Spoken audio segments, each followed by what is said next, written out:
Autism, where affect is the number one tool we use in supporting child development through playful interactions. Welcome. We have a follow-up podcast today with Christy Gozy. She is from Fresno, California, and she's an infant family mental health specialist, a developmental individual differences relationship-based or DIR expert facilitator and trainer, a professor at Fresno City College, where she coordinates the Early Intervention Certificate Program. And she owns and operates the Touchstone Family Development Center in Fresno, which is a DIR center. Now, last time we talked about floor time with groups, including siblings and neurotypical children. We talked about the sensory processing profile, how to pause and regulate in real life when it's mass chaos, how we look at the environment, how we take into account parents being regulated and in an environment that they feel comfortable in as well when they play. And we talked about siblings, how much information siblings can offer about the children that are autistic or have developmental differences. We talked about parent being mediator in play groups, and Christy gave us some wonderful tips, and we feel like we ran out of time and thought we should do a follow-up podcast. So welcome back, Christy. Thank you. Thank you, Daria. It's so fun to be here with you and all your families who tune in. So thank you for inviting me once again. And yes, we did run out of time. And there's just so much that we can talk about. And I think we should just go ahead and get started, shall we? Absolutely. What did you feel like we should follow up with first? Yes. Okay. Well, just thinking about engaging small groups with our neurotypical and neurodiverse children and helping them join together. Some topics came up between that session and today. And the one thing that really rings with me is that symbolic thinking piece of the DIR model. Okay, now we all know that those higher FEDCs, those functional, emotional, developmental capacities, we want those FEDC 5 and 6 and higher. And what I find the most with working with small groups and working in the family setting is once we get to FEDC 4 and we start touching that symbolic thinking piece, I see us kind of not knowing what to do and not know how to think about symbolic thinking. So I wanted to talk about that. I also wanted to revisit some of the things that we had discussed before. I wanted to think about group size and group configuration in terms of regulation. And also, lastly, some actual strategies to support regulation in those small groupings once again. Does that sound good for our time together?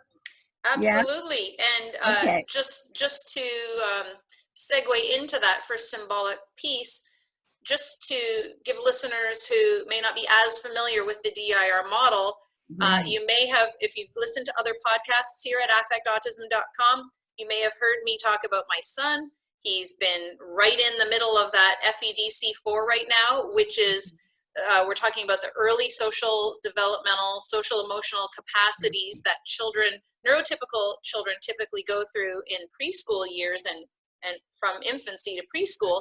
But some of our kids with developmental differences really have biological challenges to get through those. So through floor time, we are aiming to wire their brains to get those social emotional capacities so they're able to relate with us, to communicate with us, and to be able to think symbolically, logically, eventually. And we really see our son jumping in there, Christy, because he's starting to do imaginary play for the first time at age 10.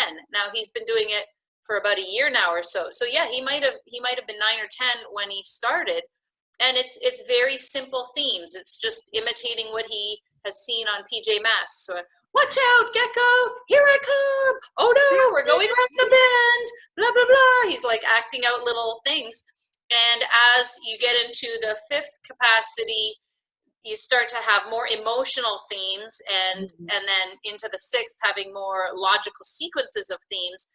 But one thing that we talked about in a recent podcast with Maud LaRue is that the timing and sequencing really comes together in the fourth capacity, and our son's really working on that because he doesn't understand that sense of time yet. What does it mean that I have to wait until the light turns green before the car can move again? I want to go Yeah. now. I want to go now. I want to go now. I want to go now. So is that a good segue into what you want to Oh get my into? goodness. Oh, okay. A beautiful synopsis, yes. And let's talk about what symbolic thinking is, first of all. And you already mentioned it's not only imaginary play, but it is logic, it is sequencing ideas, it is creating a storyline. So there's that thinking piece, but there's also the organization of the body piece, that when my body is organized, I get another idea. Like I can connect another idea to create my storyline. And what I love about the DIR model is it brings home again and again how we can support that process. Moms and dads often like to pull out a lot of toys to get to that symbolic thinking place. And I want to remind us all that once again, our sensory profile, what's happening visually, spatially, what's happening with my body placement, what's happening in the room. And remember, central to this is the relationship. So guess what? Put the toys away. You become the second half of the story. So when your little one says, "Watch out, gecko," that means I become the gecko. And what am I going to do? How am I going to interact being the gecko now, rather than pulling out a gecko? That might be dysregulating, by the way, when we pull something else into the mix, when we've got a nice rhythm of circles of communication. One thing I want to bring to our attention is typically when a child is at that good, strong FEDC 4 and they're inching in to symbolic thinking of 5 and 6, that can be very dysregulating. So what I use, a strategy I use, is I look for how many circles of communication I can get.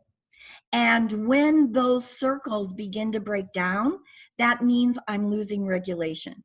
So I've got 20 or 30 circles. It's going really well. We're having a lot of fun. We're laughing, we're joyful. And suddenly my little one gets under the table or runs away or bites me or lashes out. Remember, we need to appropriate challenge, create those 20 or 30 circles, but watch your rhythm and then reduce the demand. Sit down now. Maybe go back to organizing the body. Maybe go back to doing a rhythm with your rhythm sticks, or a swaying movement, or the swing, or some breathing.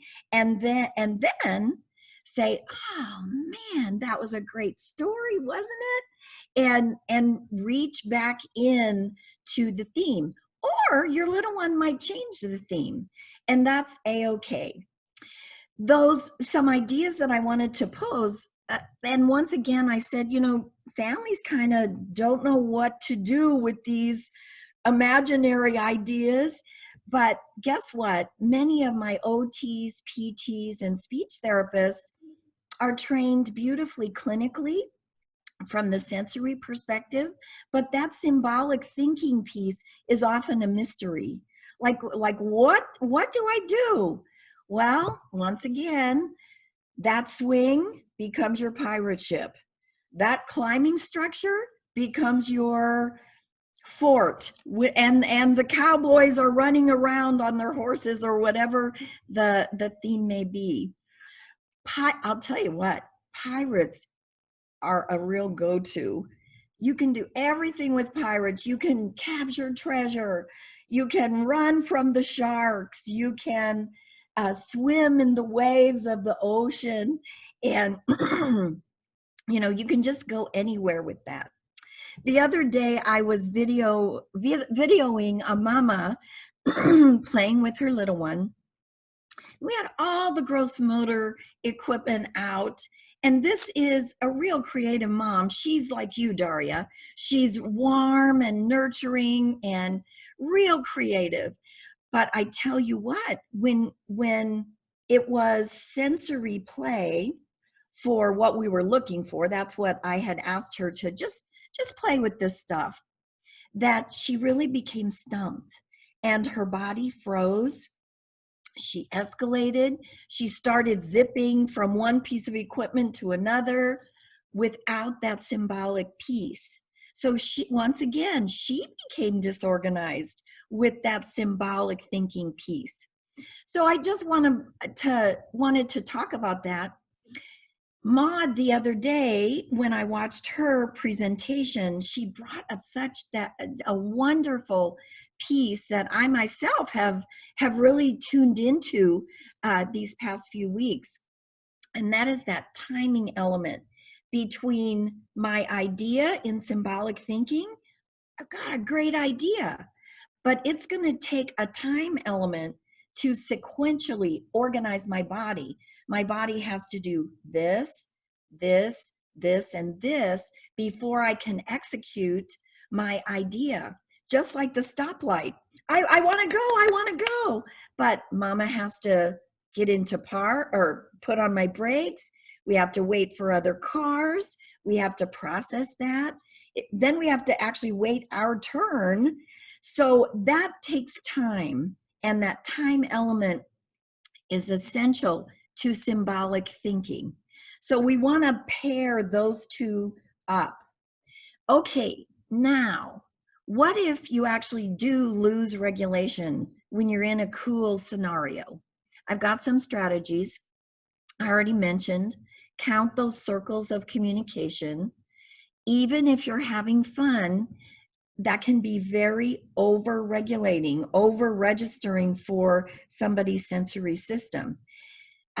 Watch the level of demand that you are supplying ideas. You may have to go back to one of my favorite strategies of Dr. Stanley Greenspan and Dr. Serena Wieder is affect, action, and word. You might have to go back to using your face. You might go back to reducing your speech and using your body, and then assign either a single word, gecko, gecko, gecko, gecko. And the storyline will return to getting up there to that top complexity where you were. I always teach my students AAW when all else fails. AAW, affect, action, word. And it can be a single word or it could be like a very short phrase. I was in a classroom the other day and it was a toddler classroom, and we have 2 neurodiverse children in the toddler classroom, in this particular classroom. And the toddler teachers were warm and loving and nurturing, but guess what? They were functioning at FEDC 5 and 6, and maybe even into 7. Too much language, too many what, when, why, how, where questions. But guess what, Daria? It was too much language for all of the toddlers, even the neurotypical toddlers. So the coaching that I give the most is to reduce the speech and language, and that will actually get you to higher FEDCs in terms of symbolic thinking. It seems counterintuitive, but that's your ticket. You want the higher FEDCs, you want that deep, intimate, joyful engagement. You have to support that regulation up, up, up, up. And that's where you'll get the more complex thinking. Go ahead. Now, just as a little bit of a follow-up to that podcast with Maud where she talked about the timing, what I did was I think it was even that day, I did school pickup, and on the way home, we had a number of red lights, and I said, oh, I anticipated, like gave him a warning, like, oh, the light's gonna be red. We're gonna have to wait. I wonder what we're gonna have to count to until it turns green. What do you think? And he said 6. I don't know why he said 6. So I went 1, 2, 3, up to 6, and it turned green. I was like, oh, you were right. And then we drove, and it helped regulate him so much just to listen to the counting and anticipate what was going to happen. And when we got to the next one, I said, oh boy, this one's a really long one. I think it might be 100 this time. And he was a little bit dysregulated, but I went through and I counted all the way to the 100. And guess what? I happened just by lucky, had a lucky guess. It was exactly 100 by the time we turned. It was like, 2 blocks long of a wait to turn left on this one street we have to drive down. So it was 100, and I said, wow, that was so long. But that counting slowly, and it's not, oh, you know what? Well, first we have to wait till all these cars go, and then we have to turn, and then blah, blah, blah, blah, blah, blah, blah. It was just 3, 4, 36, 37, and then he started counting too.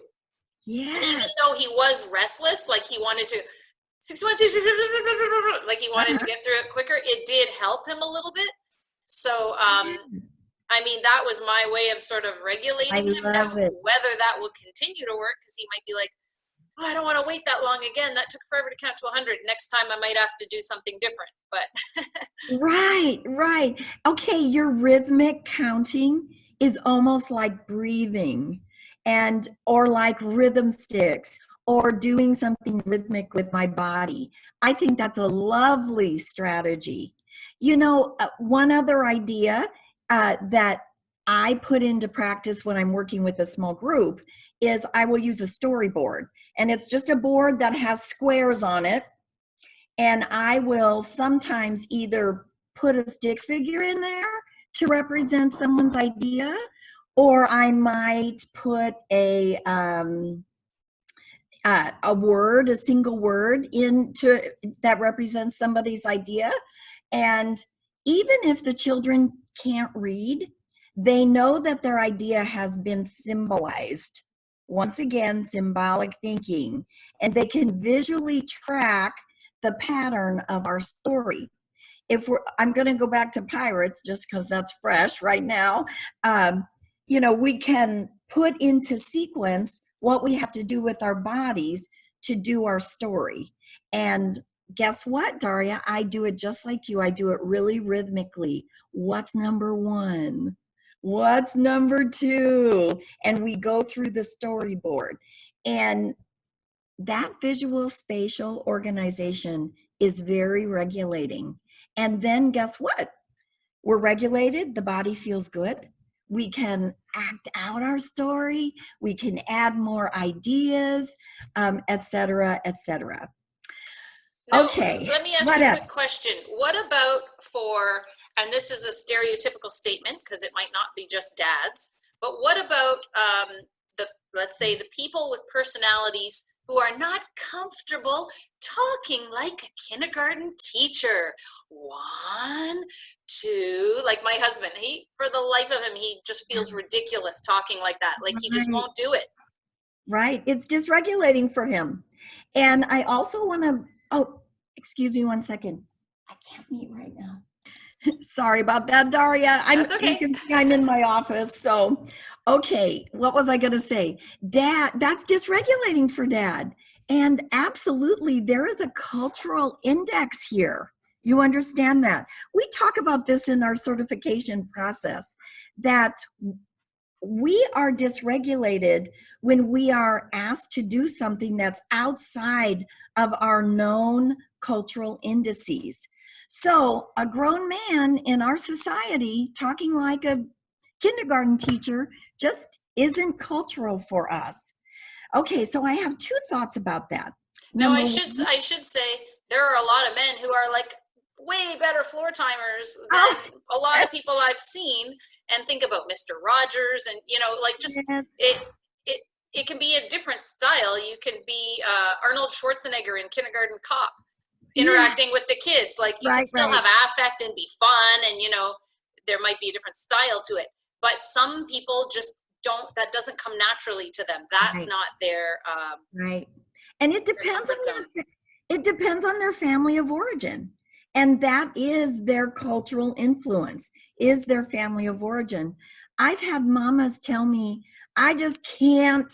I've even had mamas say, it makes me feel demeaned. It makes me feel embarrassed. It makes me feel less than for some reason. So lo and behold, two thoughts. Number one, find your way to play that feels good to you.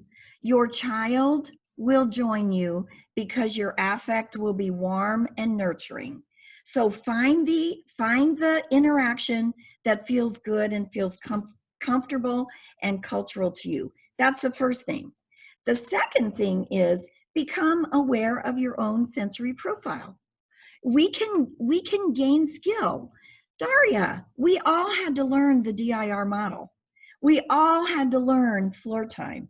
We all had to learn what our own cultural indices were and make decisions about them, and which ones we want to keep and which ones we want to break through to get those higher FEDCs. There's one more thing. Ultimately, and we talk about this all the time, ultimately, we want our children to be able to engage in a joyful way with their fellow humans. So, right? So we want to increase the range of humans that they can interact with, and we want to develop their skill as well. So we do want to increase the demand that they are able to tolerate. So I will often switch between my AAW voice and the way I talk. And I want that little one to learn to engage with a different person in a different way, as well as me supporting that child. Once again, co-regulation, right? And it's not a one-way situation. It's not a one-way process. That I want my little one to gain some skill in supporting the co-regulation as well. So when I'm losing regulation, I diligently go back to my support strategies. But all of a sudden, guess what? My little one is talking to me. Like all of a sudden, my little one is talking to me. So then I tailor and I change to mirror what that little one has gained. They've gained a new skill. I had a little guy the other day who is not verbal without a prompt. But guess what? All of a sudden, and I can't remember, I might have even said this to you before. Did I talk about the horse named Spirit the last time? I don't think so. Okay. So I'm trying to get this little guy to engage, and we've got our dinosaurs out. I'm a dinosaur, but he keeps leaping around the room. And he's doing his hands in a certain shape. Okay, I'm trying to figure out what's his idea. And I keep saying, oh, what? You have an idea. I see you have an idea. All of a sudden, Dad said, he's been watching the cartoon Spirit. Spirit is a horse. And the horse is the star of the animated show. Okay, the second I said, I'm Spirit, he started talking. Daria, he said, Spirit! And he started leaping with me, and we were grazing together, and he said, drink water. He was drinking water, and we were both Spirit all together. Notice how the idea, the body, communication, the co-regulation. We don't get speech from this little guy without a prompt. But guess what? We actually did get higher symbolic thinking. And it wasn't in baby talk. It was spirit. And he returned, spirit, spirit drinking. It wasn't that baby talk, if you will. It wasn't that other speech pattern. So, long story short, in the course of co-regulation and in the course of regulation, we gain skill and our little one gains skill. And that's our goal. We want to get to that symbolic thinking place together. What came across my desk is, have you heard of the Inner World Work company in the UK, Helen Townsend? It's innerworldworkco.uk. She produces some wonderful materials for supporting parents in co-regulation. I do not know if she is a DIR practitioner, but it wouldn't surprise me a bit if we found out that she was a fellow floor timer, because she delineates in co-regulation, she delineates the fight behaviors, the flight behaviors, the freeze behaviors, and she adds submission behaviors and strategies how we can support regulation in each of those over-registered states. I think I see submission more than I thought initially. Submission is behavior. Of course, it's shut down. It looks under-registered. It looks like freeze without the anxiety. It is dissociation. It's wandering. It's, just kind of tossing the toys or tossing the idea aside. And that one, when I think of like other associated issues with our neurodiverse children, such as clinical depression, gut issues, anxiety indicators, I'm thinking that I'm seeing submission more than some of the other over-registration states. So her work brings that to our attention, and how to co-regulate. Once again, relational safety, I'm right here. I see that you're feeling upset even when there might not be affect, but your body tells me something's going on. Let's sit together. Let's breathe. I'm right here to get that engagement once again. It's just good work. I thought I would announce it on your podcast because it's great information. Sure, I will put the link at affectautism.com if people want to look up Christy Gose, Gose. You'll find the blog post associated with this podcast. Wonderful. A few more notes that I want to talk about with groups, since we have a few more minutes, if that's okay. Yeah. Okay. I mentioned I was in a classroom the other morning, and I see a critical difference in settings where there is group care, and many of our families require group care. The differences between programs that have primary care groupings and programs that do not have primary care groupings.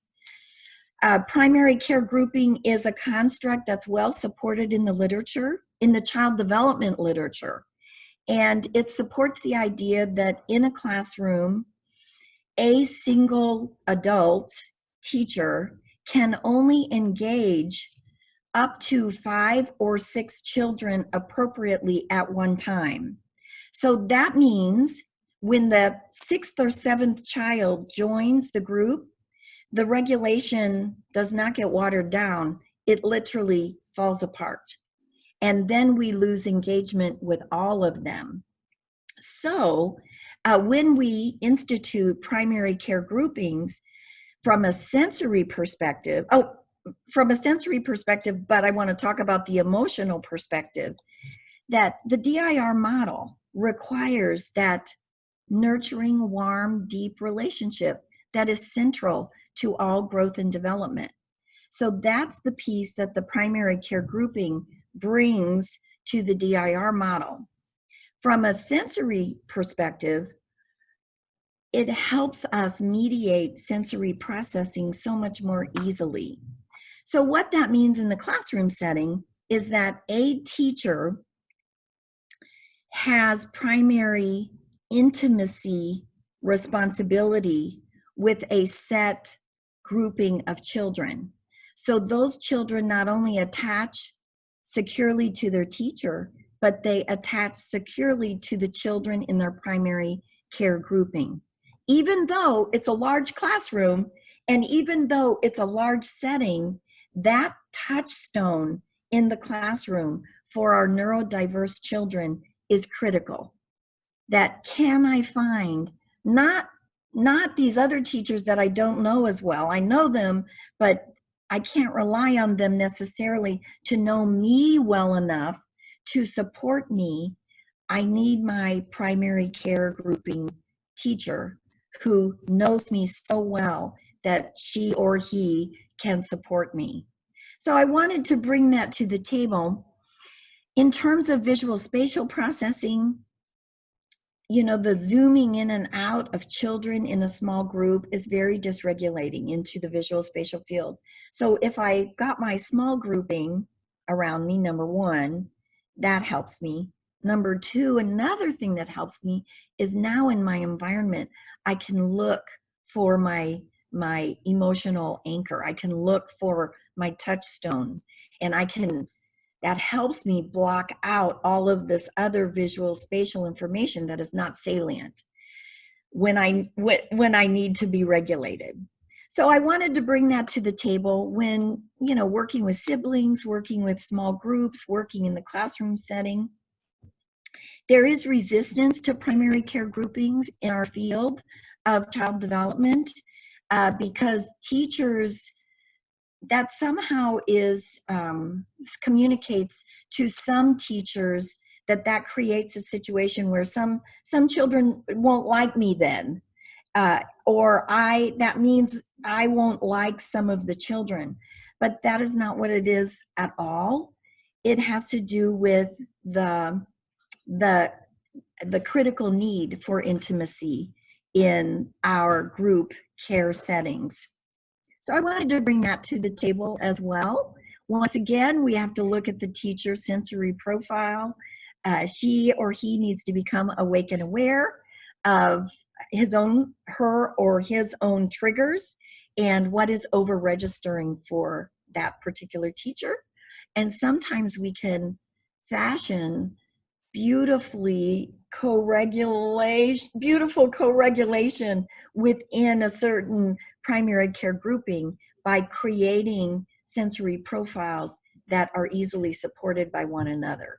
So, Yeah, another idea. and so you covered the R and the I there, like thoroughly. The R, the relationship in the DIR model, the I, the sensory processing, individual differences. Yeah. And were there any, I can't remember at the beginning if you had covered what you wanted to cover or if you had another topic you were getting into. I really just wanted to think about that entering symbolic thinking. And oh, well, help me, Daria. I'm looking at my notes here. Okay, because I was, Go ahead. I was going to follow up and say, what about the D? So Yes. we've talked at affectautism.com. I've had a podcast with Maud previously called Remediation versus Accommodation, where some of the things we do accommodate, but what can we do to remediate? And that was more in terms of occupational therapy intervention. And I'm going to be doing a podcast very soon with Dr. Gil Tippy about that, where, you know, there are things we have to do to get through the day, like go to the dentist. So social stories, visual schedules, things like that help us get through the day, but they don't move kids developmentally. So what kinds of strategies in the groups are we doing to move the kids developmentally? And you covered some of this, but I just want to say it more explicitly for parents to understand, one thing to make things easier, like having dad there to tell you that he watches Spirit. I mean, how would you have known if dad hadn't told you? But once you found that out, you can then move the child developmentally, because now you're getting that symbolic thinking. You're getting the back and forth. You could social problem solve, like, where are we going to drink some water? Or I'm just making this off the top of my head, but maybe just the last couple of minutes here that we have left, you could talk about, how challenging is it to push our kids developmentally in a group setting? Yeah. Oh man, Daria, we could do an entire podcast on this. I'm glad Gil is coming. I'm glad Maud will be returning. But my piece, which is the child development piece and the early intervention piece, is, I got to tell you, nothing works like typically developing models. So I am a real supporter of good inclusion, not, oh man, and I say this all the time, terrible inclusion is really easy to do.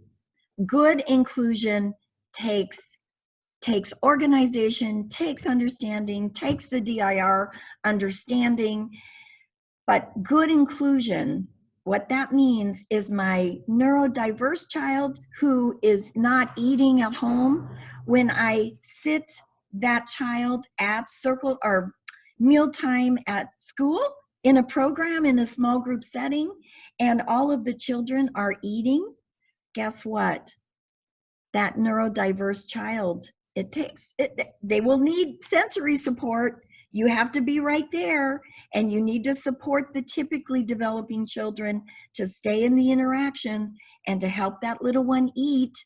But we see those rituals and routines that connect to home come alive when we are able to add a typically developing peer. I was just had a dad ask me, supper time is really difficult at their house. And he said, how do I navigate? There were what did he say? There were pieces of celery in the soup that they were eating. Meltdown, dysregulation, fight and flight, crying. And he said, how do I navigate this? Relational safety. We are going to sit at the table. And he said, what do I say? And this is what you say. Our family sits at the table. We're going to sit at the table. We love sitting at the table. We love sitting at the table with you. Our family eats supper together. We can move, and then when you have regulation, once again, just like the stoplight, we're going to problem solve through what are we going to do about the celery. That is a toughie. Our family has a lot of ideas. Let's think, what can we do about this celery? Now, I'm a real supporter of not forcing a child to eat celery. That does not affect their development one whit. That's a personal preference. However, sitting at the table is necessary, and sitting with my family is necessary. So we got to separate those two things, don't we? And help our little one understand that sitting at the table doesn't mean we have to eat celery, right? And help them walk through that and understand that and sequence that and symbolically represent that. And just a quick side note to reference a podcast I did with Jake Greenspan about food time. He's doing this new food time program, and I said to him, it's exactly floor time.